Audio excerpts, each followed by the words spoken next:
kubeta ibintu byinshi cyane ku biti nka hafi 20 hafi amatungo hafi 28 ariko yanatwaye n'ubuzima bw'umuntu. Ni isanganya ikomeye cyane, ni isanganya ikomeye cyane.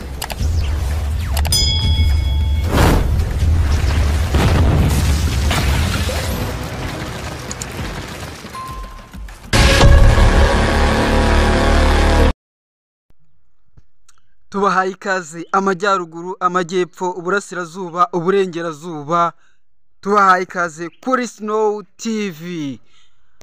Aka kanya rero tugiye mu makuru y'ibintu biri kuvugwa hirya no hino mu gihugu byatewe n'ibiza by'imvura. Ahangaha rero turi kumwe n'umuntu Gigi aratubwira ibintu biri kuba hirya no hino, by'umwihariko turahera mu karere ka Kirehe.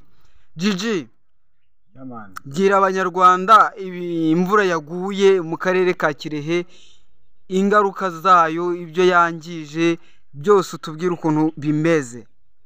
Ni isanganya ariko mbere ya byose muri aho Snow TV ndizera ko mukomeje gukora subscribe, musharinga amavideyo yacu, mutera amakomenti, mutubwire ibyo twazabaganirizaho cyangwa twajya tubaganirizaho. Turahari rwose ngo tubaye full package y'ibintu byinshi cyane. Uyu wa mbere rero w'itariki 21 ejo kuri 20 byari isanganya iteye ubwoba rwose, aho inkuba rwose yagize itya ni kubeta ibintu byinshi cyane ku biti nka hafi 20 hafi amatungo hafi 28 harimo inka 8 n'intama 16. Ubwo aho ni mu karere ka Kirehe nk'uko babibabwiye, Snow yabibabwiye, ariko yanatwaye n'ubuzima bw'umuntu. Ni isanganya ikomeye cyane, ni isanganya ikomeye cyane mu karere ka Kirehe. Birababaje cyane kubona inka zingana zityo n'intama mu rwuri zihura n'iyo sanganya, ndetse hakagenderamo n'ubuzima bw'umuntu. Ni ikibazo gikomeye cyane rwose, ntago byoroshye. Siho gusa turaza kubivuga, turaza kugenda tubiganira, ariko isanganya ikomeje gukomera cyane. Nabonye meya w'akarere Rangira Bruno arimo rwose barimo bagira inama abaturage zo ibintu byinshi, turaza kubireba, ariko mbere na mbere iyo ni isanganya ikomeye cyane. Rangira Bruno yabwiye gute abaturage bo mu karere ka Kirehe? Ni ukuvuga iyo sanganya imaze kuhaba, n'ubundi bahise nk'ubuyobozi bw'akarere bahise bagera muri ako kagari ni Nyarutunga, biraho ushobora kuba ari Nyarutunga, baratubwira kuri Snow TV.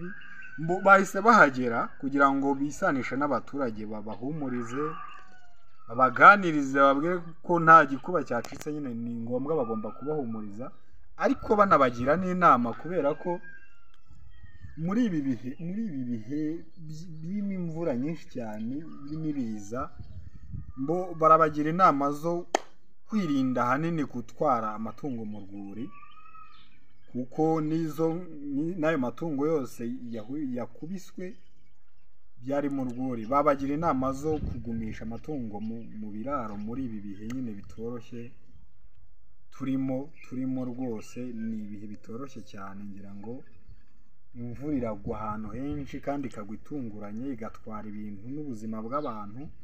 Mwabyumvishe ko yanatwaye ubuzima bw'umubyeyi imyaka 24. Ntabwo byoroshye. Ni kucyo warumbajije nk'inama yagerageje kubagira. Urebye igikomeye cyane ni ukuba muri situation nzima.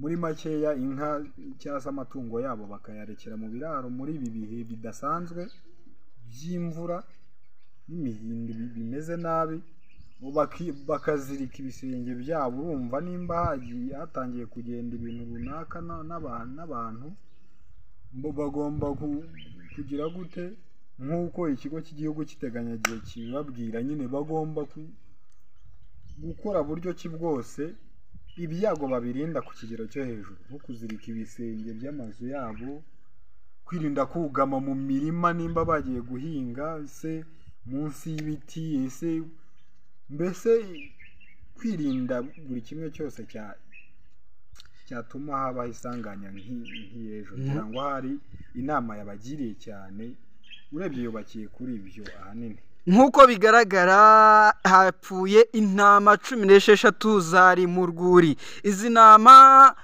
wabwira abantu zari z'abantu benshi cyangwa zari z'umuntu umwe? Ntabwo twasobanukiwe hano hantu. Uko igihe cyagerageje kwandika iriya nkuru bigaragara ko ari amatungo yari ay'umuntu, umuntu umwe. Ariya matungo yose uko ari 24 harimo inka 8 n'intama 16 twabibabwiye. Bo iyo sanganye nyine iraba bisa nkaho byari by'umuntu. Okay, inka 8 intama 16 byose byari mu rwuri rumwe. Ayo matungo akaba yari ay'umuntu umwe nk'uko bigaragara mu karere ka Kirehe. Noneho rero sasa ariko izo nkuba zakubise ntago zagarukiye aho ngaho mu karere ka Kirehe, usibye ko ariho hantu zashegeshe cyane kuko zahitanye n'ubuzima bw'umuntu w'imyaka utararenga gatoya. Ni ukuvuga ngo indi nama yabagiriye kandi nyine birakwiye bo mube mu bwishingizi, kuko ibiza nk'ibi, imvura zidasanzwe n'ibindi ibintu biza bitateguje bishobora guhemukira ibintu bya runaka. Hari imitungo yawe, hari ayo matungo. So mu byo baganirije ya muturage ni uko nyine ni ukwihangana mbere ya byose. Akarere kose bakihanganishije, si wonyine n'ahandi hamwe namwe mu gihugu ibintu biba byagiye ari bimwe, ariko hari aho biba byashegeshe nkaho icyo bagiye kureba ni ukureba ko uriya muturage amatungo ye yari afite ubwishingizi, hanyuma bakareba ko yazashumbushwa. Naho natwe nta kindi twavuga nka Snow TV, ni ukuri yihangane, kandi abagize ibyago nyine mwariya bihangane. Kuri Snow TV dukomeje kwihanganisha akarere ka Kirehe, by'umwihariko n'umuryango w'ababuze umuntu wabo wari ukiri muto cyane, ugiye akiri muto, yari agifite byinshi byo gukora. Dukomeje natwe kubihanganisha kabisa, Imana imwakire mu bayo. Ariko noneho ntago tugarukira aho ngaho nk'imboni zanyu, tugomba gukomeza tugatembera igihugu tukareba n'ahandi uko bimeze. Ubu rero tugiye kwerekeza mu karere ka Gatsibo, naho mu murenge wa Gatsibo naho hashobora kuba habaye isanganya nk'iri ngiri, inkuba ikagira ibyo yangiza. Gigi, wakomeza ukatubwira ibyabereye muri uwo murenge wa Gatsibo, isanganya n'imvura icyo yasize ikoze. Imvura yo kuwa 20 ntago yari igize 20 z'ukwa 10, ntago yabereye nziza cyane abanyagihugu. Hari iyo sanganya, ariko biravugwa ko no mu karere ka Gatsibo aho hafi n'inkambi ya Nyabiheke, ni mu murenge wa Gatsibo n'ubundi hari inka yakubiswe n'ubundi n'iriya nkuba n'ubundi yo kuwa 20 z'ukwa 10. Nayo rwose iyo ni inkuru ihari ivugwa nayo kandi ya nyayo. So urumva ko nyine ni bya bindi bigaruka, ni ukugerageza kuba muri good condition. Inka muzishyire mu biraro, mugabanye ibyago, ntago biteguza, kandi mugerageze gushaka ubwishingizi rwose. Naho yakubise rwose inka, amatungo rwose inkuba yayibasiye cyane. Iyo nka yakubiswe n'inkuba yo mu murenge wa Gatsibo, waba wamenya akagari byabereyemo? Nakubwiye ko ni hafi, nimba ahubwo atari no muri iyo nkambi ya Nyabiheke, ariko ni hafi aho. So turacyagerageza kwegeranya, ariko ni ibihari bivugwa kandi bifite ibimenyetso. So mu gihe rero tugomba gushakisha inkuru ya nyayo, icyo twagira natwe nka Snow TV nk'inama nk'abaturage cyangwa se abanyarwanda, ni ukugerageza kuba muri muri kondisiyo nziza nyine tukagabanya ibyago niko navuga, tugaha amatungo yacu ubwishingizi, ibikorwa remezo byacu, ibikorwa byacu muri rusange, kuko imvura muri ibi bihe turimo n'iby'imvura kandi irakomeje. Iteganyagihe baratubwira ko iracyahari, ntabwo yashize, iracyahari kandi mu bice bigiye bitandukanye by'igihugu rwose. Nk'icyo nanjye nakungamo nko kubiteganyagihe bagerageze kuba muri kondisiyo nziza, basirike ibisenge, birinde kugama mu mirima, mu biti, mushyire imirindankuba ku mazu yanyu, mugerageze rwose kuba muri kondisiyo nziza, amatungo yanyu muhashyire mu bwishingizi, ibikorwa byanyu n'ibindi, kugira ngo turebe ko twaguma kurwanya cyane cyangwa guhashya cyane ibi biza nubwo bidateguza. nk'uko minisiteri y'ibiza n'impunzi ikomeza kubitangaza, iragira inama abantu ko bagomba gukomeza kwirinda, kuko muri iyi minsi hagiye kuboneka imvura nyinshi irimo ibiza, nk'uko nyine imihindagurikire y'ikirere ibigaragaza, uko iteganyagihe ribigaragaza. Hari ahantu nyine izuba riva cyane, imvura yajya kugwa nayo ikagwa ari mbi cyane, ku buryo yangiza ibintu abantu, ikaba yatwara ubuzima bw'amatungo ndetse n'abantu. ubwo n'ibikorwa remezo gusa ni byinshi cyane, imvura irangiza itwara ibintu byinshi cyane. Iyo yaje imeze kuriya, izamo n'inkuba zimeze kuriya, n'ibikorwa remezo ibiraro birasenyuka, ingomero zikuzura, amazi agateza ikibazo abaturage n'ubundi. Ntabwo ibiza ari byiza, ni ukuguma kuba muri kondisiyo nziza. Ikomeza igira abantu inama zo kuzimya ibikoresho by'ikoranabuhanga igihe imvura irimo iragwa, inkuba ziri gukubita. Rwose mujye mugerageza namwe mwirinde ibyago ko byaba byinshi byo gukubitwa n'inkuba, mujye muzimya ibikoresho by'ikoranabuhanga. Amakuru yacu nakagaruka kuri Snow TV. Wowe uhageze bwa mbere, ibuka gukanda subscribe kugira ngo utazajya bagenda tutababwiye n'amakuru yo mu mahanga. Ngira ngo hano twakiriye umusesenguzi Snow. Snow, amakuru ni meza. Yego, ngira ngo watubwira mu makuru y'amahanga. Biravugwa ko Hezbollah, ese koko Hezbollah iri kurimbuka nk'uko Israel yagiyeyo ibyiteze, cyangwa harimo izindi mpinduka? Hezbollah rero, abantu ikintu batazi kuri Hezbollah, hariya kuri Hezbollah ibintu bitandukanye na Hamas muri Gaza. Israel yagiye hariya izi neza ko izagenda igakubita ku gikenyeri ikicira ikigendera, ariko ntabwo bishoboka, kuko nk'ubu ngubu Netanyahu ejo bundi yarokotse urupfu, aho drone zoherejwe na Hezbollah zasekuye idirishya ry'icyumba Netanyahu n'umugore we bararamo cyane. Ibi ni ibigaragaza ubushobozi bwa Hezbollah. Hezbollah ntabwo bigarukira aho ngaho, yatwitse n'ibirindiro bya gisirikare bindi, kandi n'ubwashize yari iherutse gusenya ibindi birindiro cyane abantu barabizi kabisa. None kuri ino nshuro Hezbollah yongeye ikora mu jisho Israel. Za ndege zabo z'indwanyi izo bita Herma 9,000. Yego, Hezbollah yongeye ihanura indege iri muri ubwo bwoko ya Israel. Urumva ko rero Hezbollah hariya ibikorwa ikora bitandukanye nuko Hamas yitwara, kandi nabwira abantu ko yarashe za rokete nyinshi mu majyaruguru ya Israel.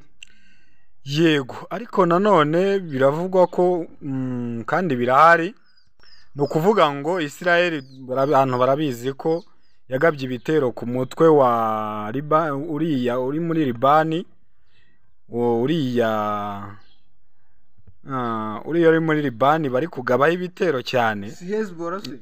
Ni Hezbollah. Biravugwa ko ese koko buri zarusyaho, cyangwa nyine ni bya bintu byo kuvuga ngo, kuko Israel yishoye mu ntuza nyinshi cyane.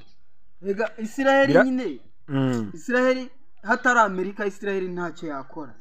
bavuga ko ari na patro iriya ni base militaire y'abanyamerika. Rero ibaye idahari Amerika n'iriya ntambara hariya yahagarara, ariko hariya nta Hezbollah ntabwo iri yonyine, nayo ifite abaterankunga, ifite abantu bayikorera cyane. dore nko mu gitero cyagabwe ku rugo rwa Netanyahu, Hezbollah yakoreshejemo drone ziri kurwana muri Ukraine za Shahed. Ziriya Shahed rero ntizijya zivumurwa na ziriya radari, nubwo nyine Amerika yabahaye rad yo kuba yabafasha mu kuneka cyangwa gucunga ikirere cyabo kugira ngo kitinjirirwa n'ibisasu, ariko aho ngaho ntabwo bishoboka kuko ziriya Shahed zigura systeme z'ubwirinzi cyane. Ziriya drone ziraremereye cyane, babikoresha hariya muri Ukraine zarabananiye, ntabwo zitahurwa. Ziriya zifite ubushobozi bwo kugenda hejuru y'amazu gatoya cyangwa zikagenda hagati y'amazu na hagati y'ibipangu paka zigeze kuri tageti yaho zoherejwe.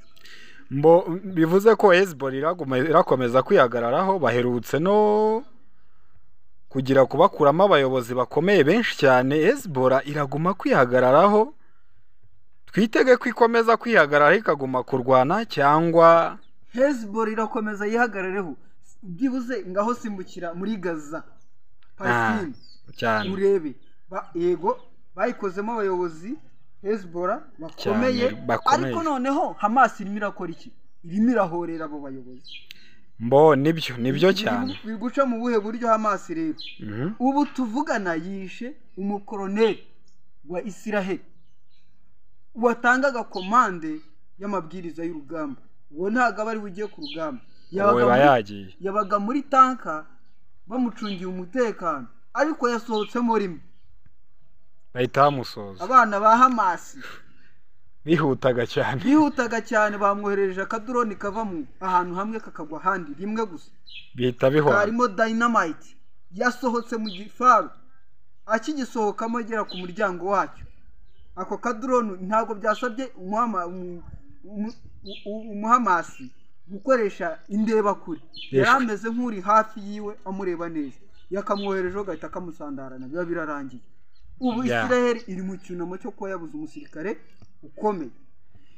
Yego, ariko biravugwa ko Abongereza kwanza ni ibihari, Abongereza, Abanyamerika ndetse n'abafatanyabikorwa babo barimo baragerageza guca abahutsi intege ku rwego rukomeye cyane, dore baherutse kurasa ku ntwaro zabo. Ese ibi byo urabivuga iki? Ibyo bintu koko Abanyamerika n'Abongereza bari kumwe bifashishije indege zira ziteye nk'ubucurama zitwa B1 bombers kujya kurasa aho intwaro z'abahuti zari ziri, ariko bari kurasa hari ahantu bari babonye amakuru ko Irani yaboherereje intwaro kandi zari munsi y'umusozi mu buvumo. Rero ziriya B1 bombers nibwo bwa mbere zari zikoreshejwe mu ntambara. Ziriya zifite ubushobozi bwo kurasa zigasenya ubuvumo buri munsi y'umusozi. Rero nyine nabo baragiye baraserebura ko bakoze icyo gikorwa, baciye intege abahutsi, ariko ntabwo byagarukiye.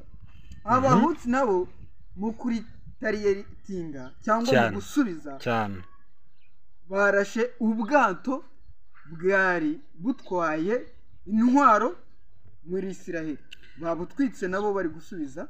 Ngira ngo sinzi n'ibintu, sinzi ano makuru, umuntu ushaka kujya kuyirebera yayareba kuri Time of India no kuri Hindustan Time, ayo makuru yayabona arahari cyane kabisa. Natwe niho twayakuye cyane. None amakuru yo ku butasi arimo aramenyesha Irani ko ku bitero biteganwa kuyigabagaho, arimo aramenyesha ko ari ibintu bitoroshye. Irani irabyitwaramo gute bino bitero ko amakuru yo ku butasi agaragaza ko Irani igihe icyo ari cyo cyose, kandi Israel yarabivuze, Netanyahu ngira ngo yarabivuze ko mu gihe batazi isaha iyo ari yo yose bitegura ko bagomba kwishyura. Irani irabyitwaramo ite ko yabonye amakuru yo ku butasi y'ibitero bishobora kuyigabwaho? Amakuru hari inyandiko zasohotse nyine bavuga ko zasohotse bitunguranye zabacitse, ariko zisohokera muri Leta Zunze Ubumwe za Amerika. Kandi nkubwira ngo Israel ni Amerika, cyane banavuga ko ari patro wabo. Amakuru areba Israel asohokera muri Amerika. Uriya ni patro. Nitanga message z'icyo gukora. Amerika ni nayo igira uruhare runini mu gukora ibyo bikorwa ku butasi ku biki byose. Ariko rero Amerika na Iran baraziranye bihagije cyane. Hariya nta kindi kiri bube nyine generali wo muri Quds Force muri zirangabo z'impinduramatwara zishinzwe kurinda impinduramatwara ya Iran. Iranian Revolutionary Guard Corps yavuze ko Israel niramuka ikoze icyo gitero ikakigaba kuri Iran, ahantu hariho hose, yaba kuri nuclear facilities, yaba ku bigega bya petrol, hariya nayo izasubizanya umujinya. Ntabwo izasubiza Israel gusa, cyane umuyobozi w'ikirenga yarabivuze. Ariko base military za gisirikare za leta z'ubumwe za Amerika ziri mu karere k'uburasirazuba zose muri make bazazigabaho muri Middle East. Ntaho umuntu wese uzaba yagize uruhare muri icyo gitero kugaba igitero kuri Iran bazamusubiza batitaye aho aherereye. Ubwo rero urumva ko Iran nayo ntabwo ifite ubwoba, ahubwo iriteguye isaha n'isaha ko umuriro ushobora kwaka nayo igasubiza undi muriro. Yego, biriya bintu bivuga muri Iran iherutse gutangaza ko, ngira ngo ni generali wabo, ntabwo ndi kumwibuka ahari, iherutse gutangaza ko bafite ikintu kiremereye cyane kirenze no kuri kirimbuzi. Ni bageri wabivuze. Ibyo bintu byo ni ukuvuga ngo abivuga iki? Bafite intwaro iruta kirimbuzi. Niko yitangarije ubwe, yaratangaje pe. Nta yindi ntwaro ibaho yaruta kirimbuzi. Muri make ni kirimbuzi, ahubwo ni kirimbuzi ishobora kuba iri mu mamegatoni menshi ku rwego nyine rudasanzwe. Bashobora kuba barahaye capacity nini cyane, kuko intwaro yaruta kirimbuzi nyine ni kirimbuzi, ahubwo bahaye capacity nini cyane kurenza izindi. Biravugwa ko icyo gikoko gishobora kuba cyararangijwe gunonosorwa rwose 2019. Urumva ko bibaye ari na kirimbuzi ibintu byabitoroshye kabisa uko byanda hose. Nubundi Israel na Amerika barwanira ko Iran itagomba kwishyika ku ntwaro za kirimbuzi. Bibaye yarazishyitseho rero cyaba ari cyo gihe cyo kujya mu ntambara kirimbuzi ishobora kwaduka hagati y'isaha n'isaha. Ariko akandi kantu tutabwiye abantu, ntabwo rwa rugamba Iran izarwifashe yonyine. Ubu ngubu Uburusiya bwamaje kohereza anti missile cyangwa se anti satini